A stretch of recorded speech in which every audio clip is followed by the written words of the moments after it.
Happy quarantine, everybody. I hope that you're all staying safe, staying indoors, and avoiding the plague. But in the meantime, I want you to know that I'm still working on my models. This March I've had nothing but time on my hands, so there's been a lot of opportunity to just sit on my keister and paint. So without further ado, we'll be getting into what I've managed to accomplish this month. On the very first day of March, I managed to paint up and finish the other 4 dogs that come in the Bastards Girls set. I didn't try anything as ambitious as the Rottweiler color scheme that I put on the last batch, but I do quite like how the white bullish one and the red furred dog came out. These guys are still fun to paint, or girls for that matter. I enjoyed doing the sandy bases and painting all their teeth in their mouths. March 2nd was marked with the completion of the High Sparrow just a day after I finished up the Bastard Girls. This guy was very easy to paint. He wears a simple white robe, and the details on his face were just chiseled in at the last second. I enjoy how much like a chess piece that he looks, a king or bishop standing proud on the board waiting to move. I did like his little etched star scar on his chest as well. Gave him a slightly tanned look to make him look like a man who's been wandering the world and walking barefoot through most of Westeros. And after that, I completed the Bolton Bastards themselves on March 9th. It's always fun to pick out a decent color scheme for guys like this, even though I do spend days agonizing over what I want to be the right choice. For these guys, I love Bolton pink, and I think it gels well with the black that they're associated with in the TV show, so a combination of those two definitely worked. I had decided on red trim for the inside of the cape, sort of looks like flesh being peeled back. And like my other archers, I'm threading their bows with simple black string. The studs on their belts are always difficult to sort of go in and pick out one by one, but I always love how it looks when it's finished. And that completed the entire squad. These units have a very unique multi-leveled look, with the dogs in front and the archers behind them, that look almost more like a tableau than a standard rank-and-file army, like they're mid-action or just about to charge. On the tabletop, these guys are very feast or famine. You basically have to rely on your opponents rolling a 1 in order to take advantage of their abilities, as normally they don't really service as a melee or a ranged unit as well as any of their contemporaries. But if you actually do manage to pull it off, then they can really slam into an opponent and finish off a damaged unit. I was really on a roll this month, and the very next day I finished painting up Sandor Clegane, the Hound himself. This guy was super easy. He wears so much scuffed plate metal that all I needed to do was a quick spray of lead belcher and then some ink wash over top to make him half done. I spent most of my time on the face and the sword. The face because I wanted to get that burned, raw flesh Harvey Dent look looking just right, and the sword because the damn spindly thing kept snapping off and I had to re-glue it a dozen or so times. I am on the verge of underpinning it, but the knowledge that I have a better Hound model from the Kickstarter edition waiting in the wings has kept me from doing that. On March 14th, I finished up these 4 Crimson Fist Intercessors. There's not much to say about these guys. I've painted so many of them at this point that I could practically do it in my sleep. They're very batch-painted, machine ground out, which seems kind of appropriate for the rank and file. I remember going back over their Aquila patterns on their guns to get them to the right color, and I experimented with slightly more vivid highlighting, specifically on the knee pads and along the upper side of the trigger arm, to make it look like it was raised more into the light. I think it came out pretty well. Considering I only had one more guy to go to finish off this squad, the very next day I painted him up in its entirety. I'm pretty sure that this model was supposed to be the sergeant of the squad that you get in the Dark Imperium box set, but I just gave him a standard head so he could fill out the rank of my intercessor gunline.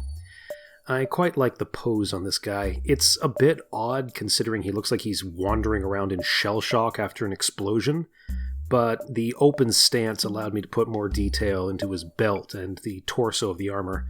I'd almost forgotten what the abs of a Primaris Space Marine look like. And that saw the completion of the squad on March 15th.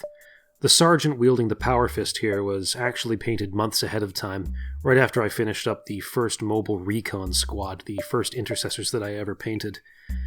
Now that these guys are finished, they look really nice together, the identical models standing shoulder to shoulder making a pretty intimidating sight. Maybe one day I'll even actually bring them to the tabletop to pour down the herd or just hold down an objective. In lore, I like to think that they're the 4th mobile gun line, led by Sergeant Guzman, who is a dutiful taskmaster with no discernible personality whatsoever. Aside from that, I enjoy the poses of the models that are more open, like the Marine wielding a knife or the aforementioned Wandering Warrior. Definitely going to do more of these guys moving forward, but I'm going to pace myself so I don't get burned out. Going back in time a little bit, I actually finished this little guy on March 14th after those 4 intercessors. He is the engineer, the first player character from a board game called Alone that I bought about a year ago. It's an asymmetrical dungeon crawler where up to 3 players act as the DMs for a single player who's trying to navigate the labyrinth of monsters and traps. It's effectively Dead Space the board game, which absolutely had my attention when it came out. As for the model itself, I tried to stay as close to the character art as I could, with the occasional little splash of color like his orange oxygen tanks and the blue highlights on his gun.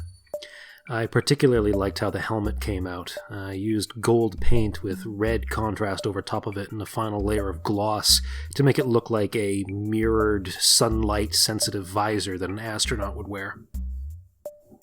March 18th, and now deep into quarantine, I started painting the Crannogman trackers. I wanted to pick a unit that I thought was a little bit dull because I'd have nothing else to do in the time. These guys definitely qualify considering the amount of earth tones on their clothings, lots of browns and beiges. Aside from that, I really like the models themselves. They're very dynamic looking, with a big flapping cloak behind them for most of the time.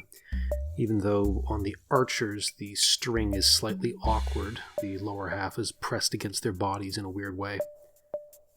After those 4 Crannogmen, I finished off Grandmaster Pycelle on March 20th. Real talk, I do not like this model. I find it weirdly wonky and thin in odd places, and the bulk of the most interesting detail is hidden by his hands. I did the best I could to sort of spice it up a little bit, adding a spotted ermine fur trim to his robe, the gold fastenings along its length, and as many metallic colors as I could muster on his chains. I avoided making his robes too red to avoid him looking like an evil Santa Claus. I do like the bottle, though. And then it was 4 more Crannogmen. The North has such a multifarious climate with so many different allies, it's been fun to think up different basing themes for all of their separate units, like leaving the snow off of the Tully Sworn Shields. For the Crannogmen, I used Nuln Oil Gloss to shade their terrain at their feet, to make it look more wet and marshy, suiting their home in the neck. I've also been trying to pay more attention to the capes on models moving forward, giving a more softer gradient from them all. Considering that it's such a large bolt of color and it's going to be most of what you see of them, I wanted it to look as good as I could. After the 4 trackers, I decided to do their captain, the Crannogman Warden. Part of what bugs me about these models is how drab and samey they all look. The only thing to really set this guy apart is that beige stripe on his hood that I think I saw in the character art.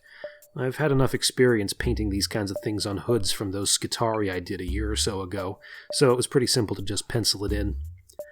The bow is absolutely impossible to string a tensed arrow on, so I decided to keep the bow string flat when I was threading it, so he's just knocking a shot and keeping his eyes on the horizon.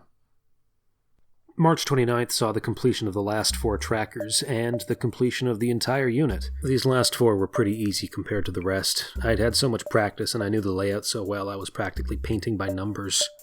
These guys are always a blast to bring to the tabletop. They're so maneuverable and quick, they can dance around opponents, just peppering them with shots and staying out of their reach. The amount of effort it would actually take to swivel an entire army around to address them head-on makes them really difficult to fight. I'm looking forward to bringing them to the tabletop again, fully painted and ready to roll.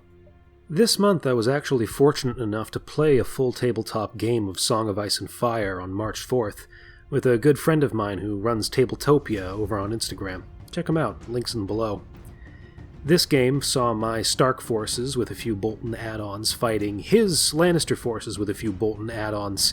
I came to appreciate how useful the Crannogmen actually are, and what an absolute monster the mountain that rides is. Despite the fact that I was able to stay pretty close with him, I ended up losing twice in the same game. Details are a bit fuzzy, but it might have something to do with the fact that the High Seneschal was involved. I'm looking forward to playing again with a slightly more colored-in army.